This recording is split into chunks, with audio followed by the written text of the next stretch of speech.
يا نور يا نور عليه ونعوذ بالله من شرور أنفسنا ومن سيئات أعمالنا من يهده الله فلا مضل له ومن يضلله فلا هادي له ونشهد أن لا إله إلا الله وحده لا شريك له ونشهد أن سيدنا ومولانا محمدا عبده ورسوله أما بعد فأعوذ بالله من الشيطان الرجيم بسم الله الرحمن الرحيم وأوفوا الكيل إذا كلتم وزنوا بالقسطاس المستقيم ذلك خير وأحسن تأويلا ولا تقف ما ليس لك به علم إن السمع والبصر والفؤاد كل أولئك كان عنه مسؤولا ولا تمش في الأرض مرحا إنك لن تخرق الأرض ولن تبلغ الجبال طولا كل ذلك كان سيئه عند ربك مكروها ذلك مما أوحى إليك ربك من الحكمة ولا تجعل مع الله إلها آخر فتلقى في جهنم ملوما مدحورا فقال النبي صلى الله تعالى عليه وسلم طلب العلم فريضة على كل مسلم ومسلمة وقال النبي صلى الله تعالى عليه وسلم في مقام آخر خير الناس من ينفع الناس صدق الله وصدق رسوله النبي الكريم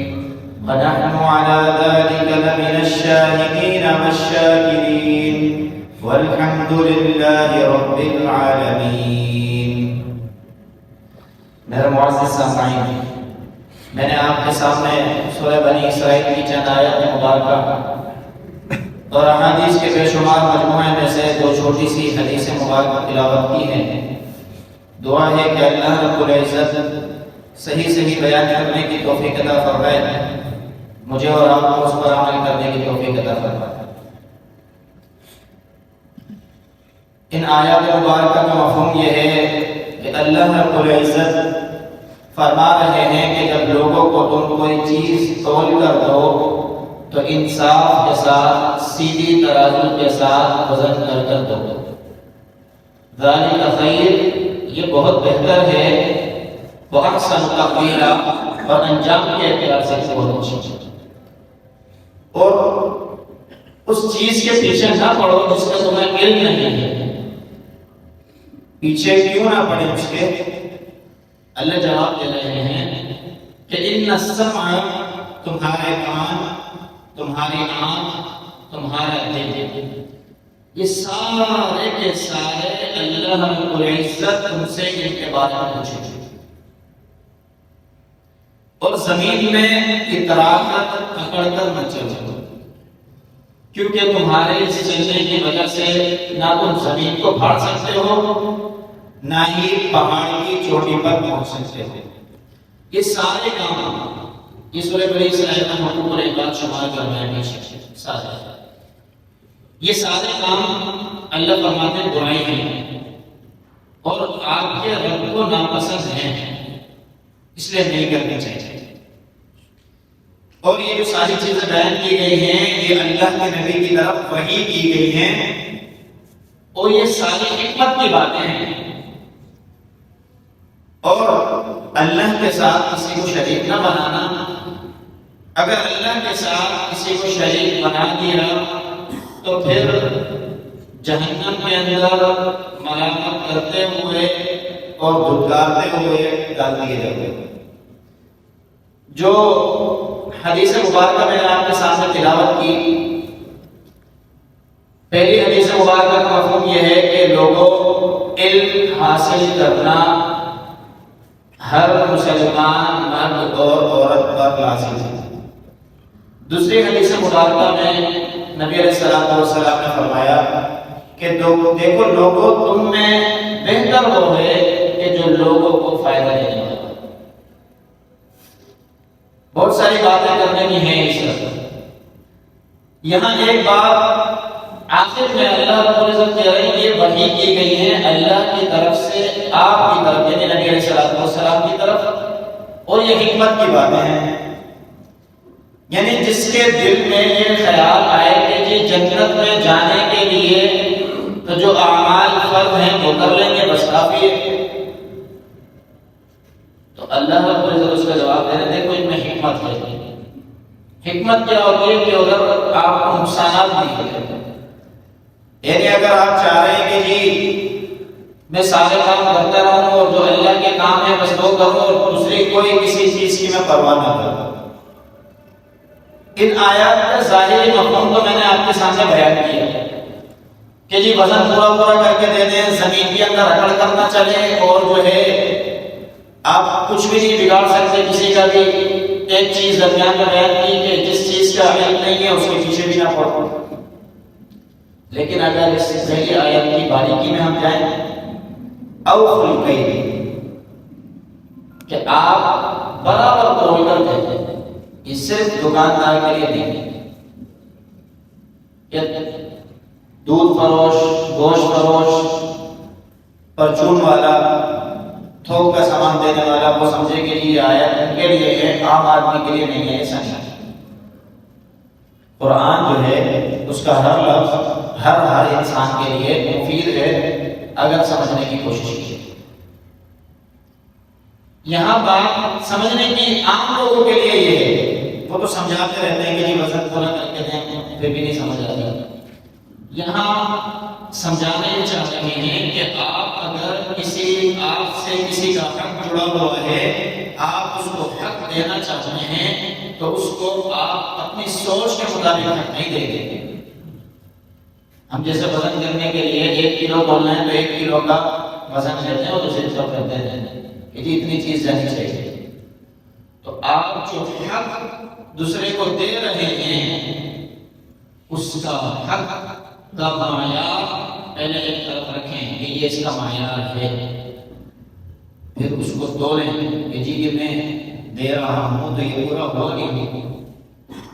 سب سے پہلے بات یہاں بنی اسرائیل، سورہ بنی اسرائیل میں بھی والدین بھی آتی ہیں کہ والدین کو حق دینے کے معاملے میں ایک بتایا نبی کے پاس کہ یا رسول اللہ میں نے تو اپنی والدہ کو جو ہے وہ اتنی خدمت کی اور حج جو ہے وہ کمر کے اوپر بٹھا کر حج کروا دیا، تو میں نے کیا حق ادا کر دیا؟ اللہ کے نبی نے فرمایا کہ تمہاری والدہ نے جب تمہاری پیدائش کے بعد ایک رات میں تم نے صرف پیشاب کیا تھا اور بستر خراب ہو گیا تھا اور ادھر سے والدہ نے تمہیں ہٹا کر اپنے آپ کو سلایا تھا، تمہیں خوش پیدا میں رکھ دیا تھا، اس کا بھی حساب ہوا نہیں۔ یعنی والدین کو کس پیمانے سے ناپ کر حق دیے جائیں وہ پیمانہ ہی نہیں، جتنا ممکن ہو سکے ان کو دیے چلے جائیں بس۔ اس ہوتا ہے جس کو بے حساب دینا کہ کوئی پیمانہ نہیں ہے کہ وزن پورا ہو گیا باہر گرنے لگ گیا ہے، تیرے گرنے لگ، والدین کے لیے وہ پیمانہ۔ اوفوا الکیل وزنوا بالقسطاس المستقیم، اپنے پاس ناپنے کے لیے کڑی چیز ہونی چاہیے، اپنے جو سیدھی ہو۔ جیسے میں نے پہلے بھی یہاں مثال دی تھی کہ عام مثال ہے، یہ پلر یہاں کھڑا ہے، یہ اپنی جگہ پر چھوڑ دے گا تو یہ عمارت قائم نہیں رہے گی۔ اسلام کے اصول، بنیادی اصول جو ہیں، اگر ہم ان کو چھوڑ کر اپنی دنیا کی زندگی گزارتے رہیں اور یہ کہتے رہیں کہ جی وقت ملے گا تو میں یہ کر لوں گا، اور اللہ کے حقوق، لوگوں کے حقوق ایک طرف کر دیں، اپنی زندگی کو دیکھتے رہیں، تو آپ کے اور میرے ایمان کی بنیاد قائم نہیں کر سکتے، گر جائے گی۔ ستون ہے نا، ستون تو ستون ہوتے ہیں، ستون اسی لیے کہا گیا ہے کہ وہ ستون کی مانند سمجھ لیں. اور اگر آپ کے اساتذہ ہیں، یہ بھی لوگوں کو چلے بات سمجھ آتی ہے، آپ کی والدہ آپ کی اہلیہ سب سے بڑا مسئلہ بنا ہوا ہے ہمارے معاشرے میں کہ والدہ کو کس طرح کے حقوق ہم نے دینے ہیں اور اپنی اہلیہ کو کس حقوق کس پیمانے معیار سے چلانا ہے. لوگ یہاں بڑے ادھر ادھر ہو جاتے ہیں، کم ہو جاتے ہیں کہ والدہ کے ساتھ کیا کر رہے ہیں، تو پھنس گئے، بیوی کا مسئلہ آ گیا تو پھنس گئے، اس کو بھی کچھ نہیں کہہ سکتے. لیکن آپ پریشان کیوں ہوتے ہیں کہ اللہ رب العزت نے آپ کا معیار نہیں بتایا؟ اللہ رب العزت کو بیوی کے حقوق بتائیں آپ کو سارے کہ اس کو یہ حقوق دینے ہیں آپ کو. اور اگر آپ جس کمیونٹی سے بلانگ کرتے ہیں وہاں پر اگر کھانا پکانے کا نظام نہیں ہے گھر کے اندر اور خانسا وغیرہ رکھے جاتے ہیں، پکانے والے رکھے جاتے ہیں اور مزدور رکھے جاتے ہیں، تو آپ کو ساری چیزیں دینی ہیں، اس میں کیا پریشانی ہے؟ لیکن والدہ کا جو حق ہے وہ آپ نہیں چھوڑ سکتے اپنی بیوی کے حقوق کی وجہ سے. اس کا پیمانہ جیسے میں نے آپ کو بتایا نا، بس وہاں بڑھتے چلے جائیں، بھلے گرنے لگ جائے لیکن آپ وہاں سے کمی نہیں کر سکتے. اور بیوی کے لیے اللہ نے پیمانہ مقرر کیا ہوا ہے کہ آپ کے اوپر رہائش دینا ذمہ ہے، کھانا دینا ذمہ ہے، کپڑے دینا ذمہ ہے، جس معیار کی آپ زندگی آسانی سے گزار رہے ہیں اور وہ گزارتی آئی ہے وہ دینا آپ کی ذمہ ہے. تو اس میں مغالطہ نہیں کرنی چاہیے، والدین سب سے اوپر ہے. اوفل کے یہی ہے کہ سیدھا سیدھا ناپو اپنے دل لگی کی وجہ سے کہ یہ دل اب جو ہے والدہ کی طرف سے ذرا ہٹ جاتا ہے اور اہلیہ کے ساتھ ذرا زیادہ لگ جاتا ہے تو اس کے حقوق کی پرواہ ذرا زیادہ ہو جاتی ہے، والدہ کے حقوق کی پرواہ اتنی نہیں رہتی. اور یہی حقوق آپ والدہ سے جا کے پوچھیں، وہ آپ کو بتائیں گے کہ اس کے دل کے اندر آپ کو دینے کا، آپ سے محبت کرنے کا کون سا پارٹ موجود ہے. ان سے لیں وہ وزن، جس وزن کے مطابق وہ آپ سے محبت کرتی ہے وہ آپ کے ترازو پر بڑھنے لگتا ہے. وہاں سے بھی آپ کو یہی ملے گا کہ یہ دیے چلے جاتے ہیں، ہمارے پاس وزن نہیں ہے نام ہے. تو دونوں طرف سے معلوم ہے کہ والدین کے حقوق شماری نہیں کیے جا سکتے، بس دیے جائیں، اور اہلیہ کے حقوق شمار کیے جا سکتے ہیں. اس لیے وظیفوں میں اس طرح سے اور مثالیں بہت ساری ہیں. ہم معاشرے میں زندگی گزارتے ہیں، پڑوسی ہے، ایک ہمارے ساتھ چلنے والا مسافر ہے، ایک راہ گزیر ہے، ہر ایک کے حقوق قرآن نے ہمیں بتائے ہیں. وہ پیمانہ لے کر ایک طرف رکھیں کہ جی اس پیمانے کا اس کے ساتھ حقوق میں نے معاملہ کرنا ہے، اس کو دے. بس صرف یہ نہ سمجھیں کہ اس سے 1 کلو اور 2 کلو اور 10 کلو تولنے کے برابر کے مقابلے میں یہ آیت آئی ہے. ایسا زندگی کا ہر معاملہ تول کر قبول. اور پھر اللہ رب العزت فرماتے ہیں دیکھو تمہارے لیے بہتر ہے. بہتر اس لیے ہے کہ آپ اگر اپنی زندگی میں اس چیز کا لحاظ نہیں رکھیں گے زندگی مشکل ہو جائے گی. ان لوگوں کی زندگیاں مشکل ہو جاتی ہیں کہ جو والدہ، اہلیہ، لوگ، پڑوسی، والد، استاد ان کے حقوق کی رعایت نہیں کرتے، گھر ہی نہیں بن پاتے، سکون نہیں آتا گھر کے اندر، گھر میں جانے بھی نہیں کرتا. تو اللہ فرمانے دیکھیں اس وزن کے مطابق زندگی کو نامیں گے نا تو ذالک خیر، یہ بہت بہتر ہے. وَأَحْسَنُ تَقْدِيرًا، انجام کے اعتبار سے بھی بہت اچھا ہے کہ اللہ بھی آپ کو کامیاب کر دیں گے جس دن کوئی مدد کرنے والا نہیں.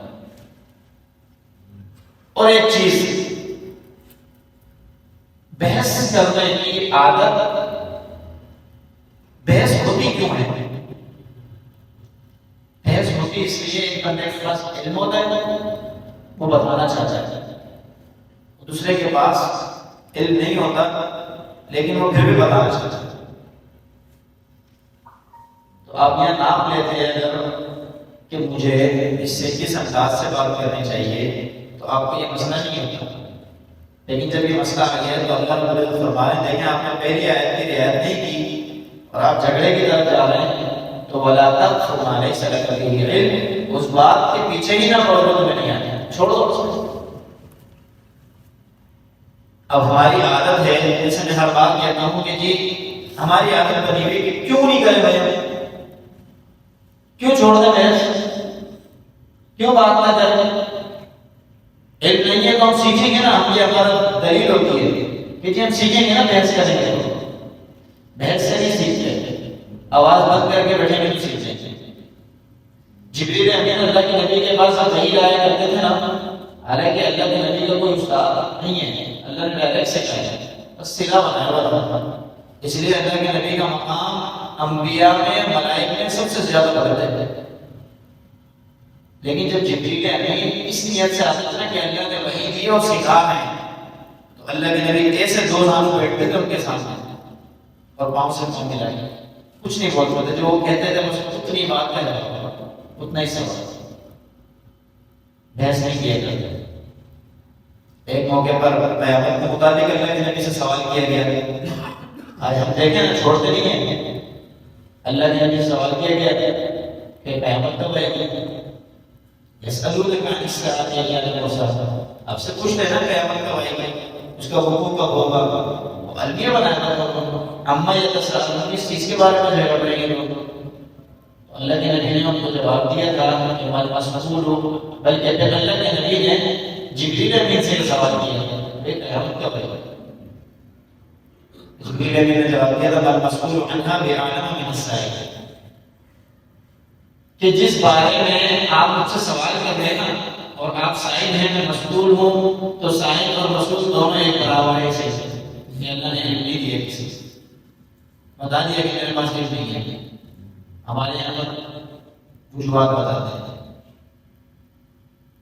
علم نہیں ہے، ختم کرنا علم نہیں ہے، ہاں کوئی پوچھتا ہے کہ نشانیاں تو نشانیاں ہیں،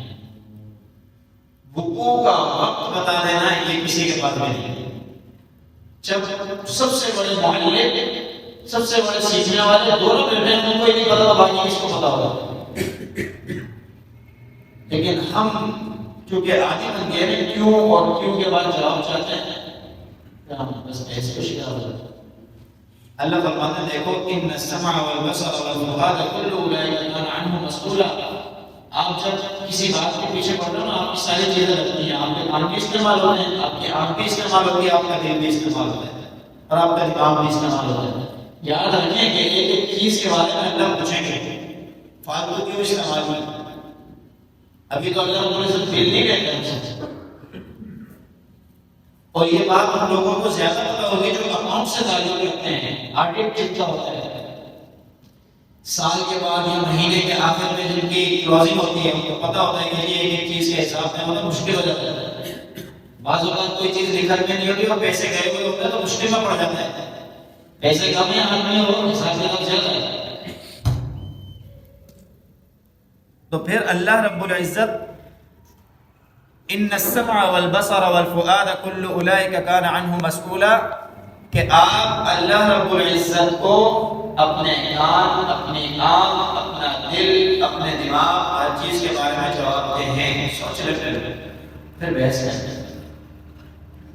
تھوڑا سا توقف کر کے سوچا کریں کہ کیا میں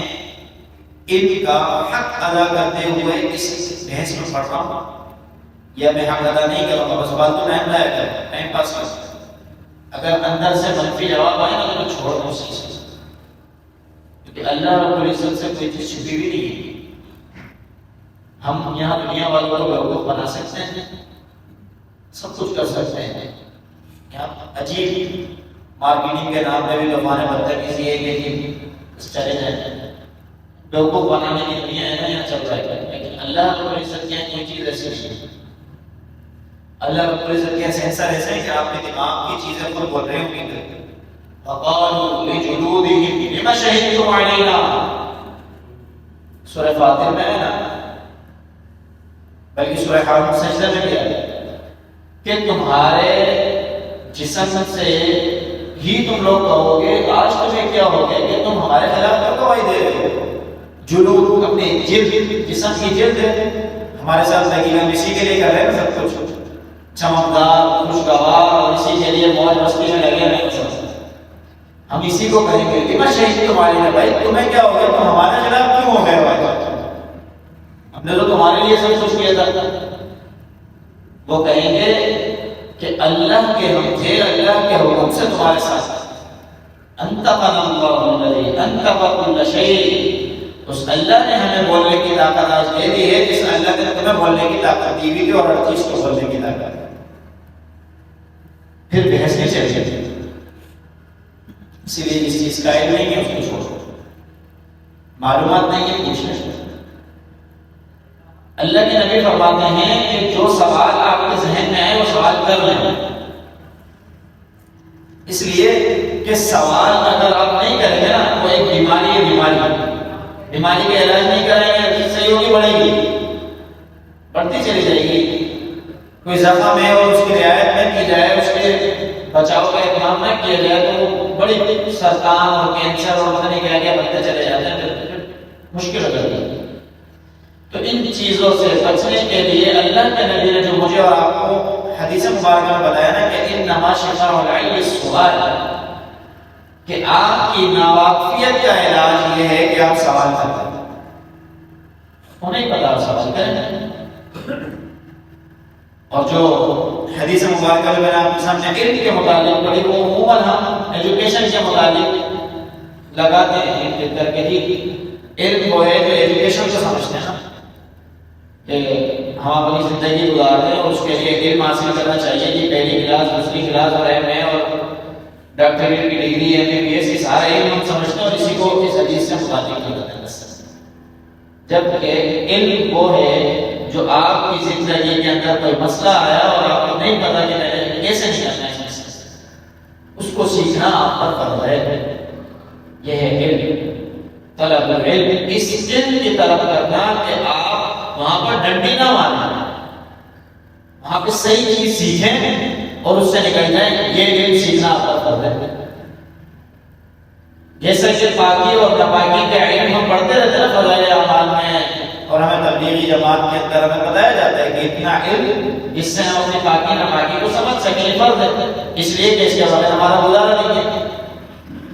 لیکن ایک بندہ ہے تاجر ہے اور اس کو تجارت کرنی نہیں آتی، اسلام کے اصول نہیں پتا، تو اس کو چاہیے کہ یہ علم سیکھے، اس کو دکان سے پہلے یہ علم سیکھنا پڑتا ہے۔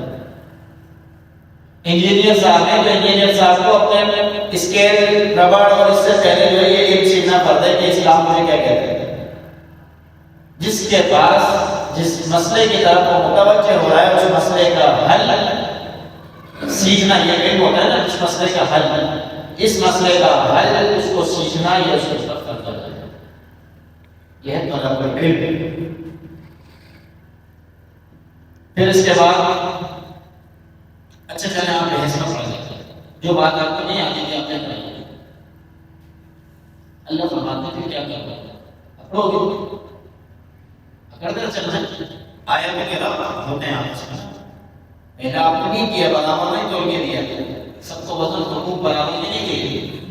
اس کے بعد مسئلہ بنا اور آپ نے بحث میں پڑھ لیا، چلے آپ نے دونوں آیتوں کو نہیں کیا، اب آپ کیا کہیں گے؟ تیسری آیت اللہ تعالیٰ فرماتا ہے اس کے بعد کیا کرو گے؟ یہ جیت گیا اور اکڑو گے زمین کے اندر، کیا کرو گے اکڑ کے؟ انک لن تخرق الارض، زمین نہیں پھاڑ سکتے آپ، رہو گے زمین کے اوپر، ولن تبلغ الجبال طولا، کتنی قرض اوپر کر لو پہاڑ کی چوٹی پر نہیں پہنچو گے، پھر کیا فائدہ ہوا بحث کر کے؟ کل ذالک کان سیئہ، یہ ساری برائیاں ہیں، ان کا حل سیکھنا فرض ہے۔ اور ایمان والے کے لیے ترغیباً اللہ رب العزت فرمانے اذا ربک مطلوبا، دیکھو اللہ رب العزت نہیں چاہتے، جیسے میں پہلے بھی کہہ چکا ہوں، ڈر کا مطلب اللہ سے یہ نہیں ہوگا اللہ نے جہنم بنائی ہے اللہ عذاب دے گا، اللہ سے ڈر کا مطلب یہ نہیں ہے، اللہ سے ڈر کا مطلب یہ ہے کہ اللہ ناراض ہو جائے، جیسے والدین کا ڈر جس سے ہماری زیادہ محبت ہو، ہمارا جو بھی محبوب ہو، والدین ہو یا کوئی ہو، اس سے ہم اس لیے ڈرتے ہیں کہ ہمیں گولی مار دے گا، ڈنڈا اٹھا کے مارے گا، نہیں، اس سے اس لیے ڈرتے ہیں کہ ناراض ہو جائے، مزہ نہیں آئے گا زندگی میں، خوشی نہیں ملے گی۔ اللہ فرماتے ہیں ان ربک مطلوبا، یہ برائی ہونے کے ساتھ ساتھ آپ کے رب کو بھی پسند نہیں ہے، اس لیے نہیں کیا گیا، آپ کے رب کو نہیں پسند ہے، آپ کے اللہ تعالیٰ کیا کریں گے؟ ناراض ہو جائیں گے۔ بس اللہ نے اتنا ہی کہا ہے، یہ نہیں کہا کہ میں جہنم میں ڈالتا ہوں۔ اس سے ایمان والوں کے لیے کہ ایمان والا جو ہوگا اللہ سے محبت کرنے والا ہوگا،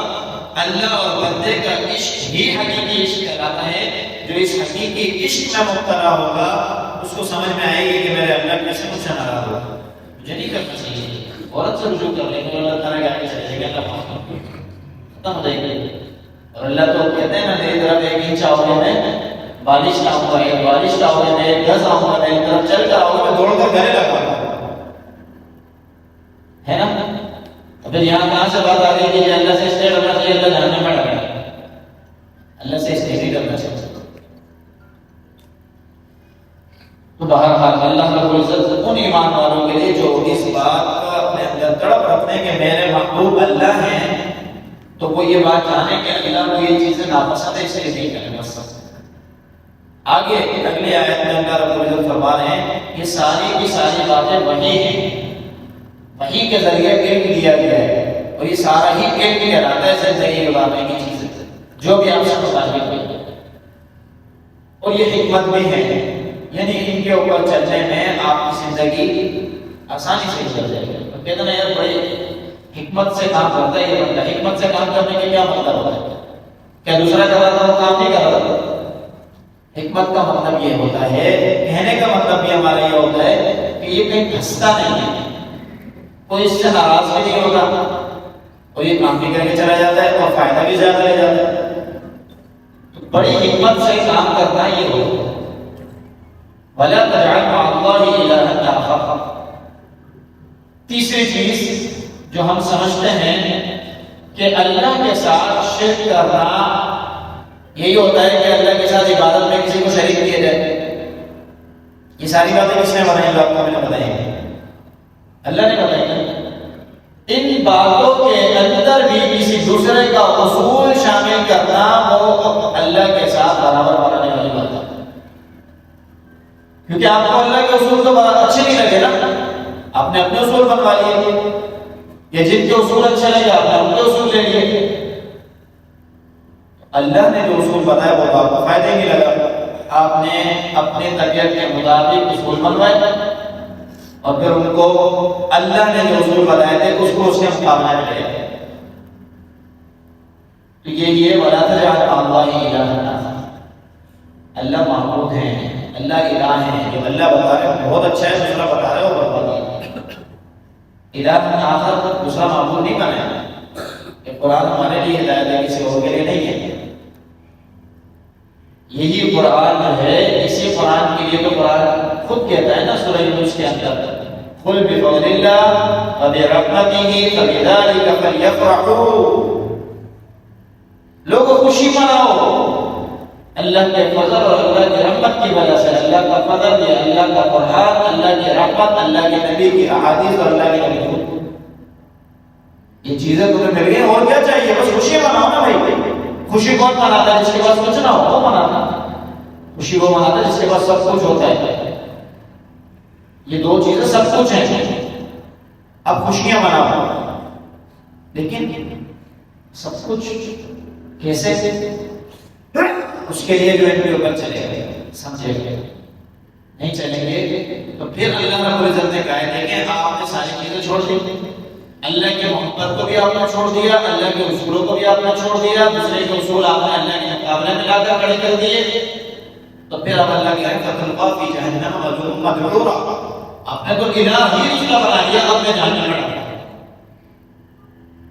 جب تک کہ آپ کے اندر یہ طلب ہو کہ میں حق اور سچ پر رہوں گا، صحیح بات پر رہوں گا، اللہ جہنم میں نہیں ڈالے گا۔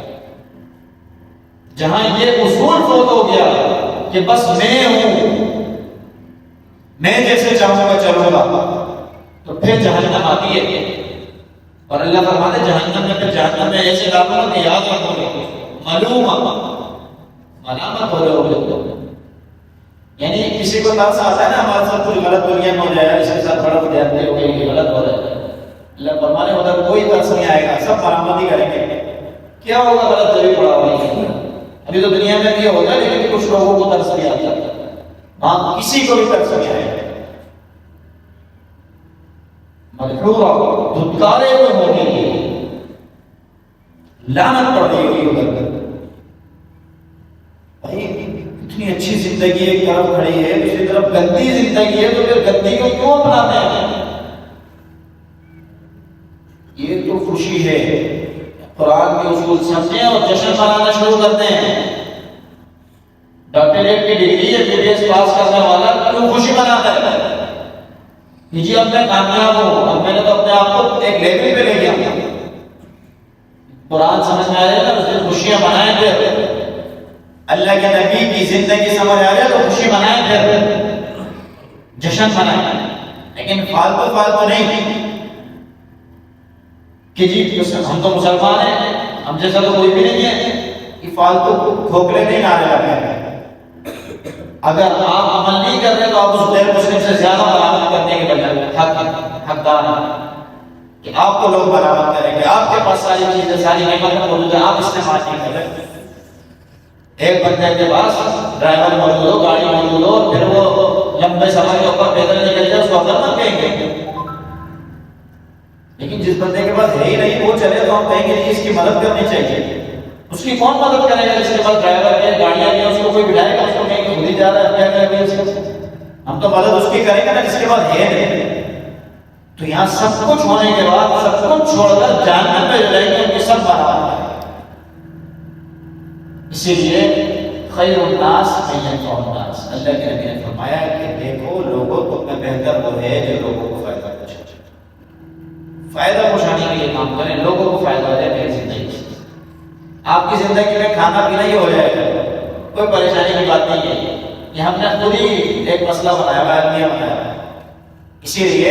ہر ایک شخص اپنی زندگی کے اندر یہ اصول اپنا لے کہ میں لوگوں کو فائدہ دوں گا۔ جب آپ یہ اصول بنا لیں گے تو آپ کی زندگی میں سارے لوگ آپ کو فائدہ دیں گے۔ آپ اکیلے اپنے آپ کو اتنا فائدہ نہیں دے سکتے جتنے سارے مل کے آپ کو فائدہ دیں، اور اس کے ساتھ پھر اللہ بھی آپ کو فائدہ دینا چاہتا ہے۔ لیکن جب آپ اپنے لیے فائدے کا سوچتے ہیں، نہ آپ کو اللہ فائدہ دیں گے وہاں پر، نہ آپ کو فرشتے فائدہ دیں گے وہاں پر، نہ لوگ آپ کو فائدہ دیں گے، سب یہ کہیں گے اپنے آپ کا سوچنا۔ لیکن جس دن آپ لوگوں کا سوچیں گے تو اللہ بھی آپ کے لیے ساری چیزوں کو لگا دیں گے، ساری مخلوقات کو لگا دیں گے، سارے بندوں کو لگا دیں گے، تو پھر آپ کو فائدہ زیادہ ملے گا، آسان بھی زیادہ ملے گا۔ ان اللہ اشتری من المؤمنین انفسهم واموالهم بان لهم الجنہ، ایمان والوں تو اللہ سے سودا کیا ہے کہ نہ ان کا مال ان کا اپنا ہے، نہ جان ان کی اپنی ہے، یہ سب اللہ کی ہے۔ اللہ سے ہمیں جنت چاہیے۔ جب اللہ سے یہ سودا قبول ہو جائے گا تو پھر اللہ دنیا میں بھی ہمیں اچھا چاہیے۔ اللہ نہیں چاہیں گے کہ میرے جنت میں آنے والے مہمان دنیا کے اندر ذلیل ہیں، لیکن جو جہنم والے دنیا میں بن جائیں گے تو وہ ذلیل دنیا میں بھی ہوں گے اور آخرت میں بھی ہوں گے۔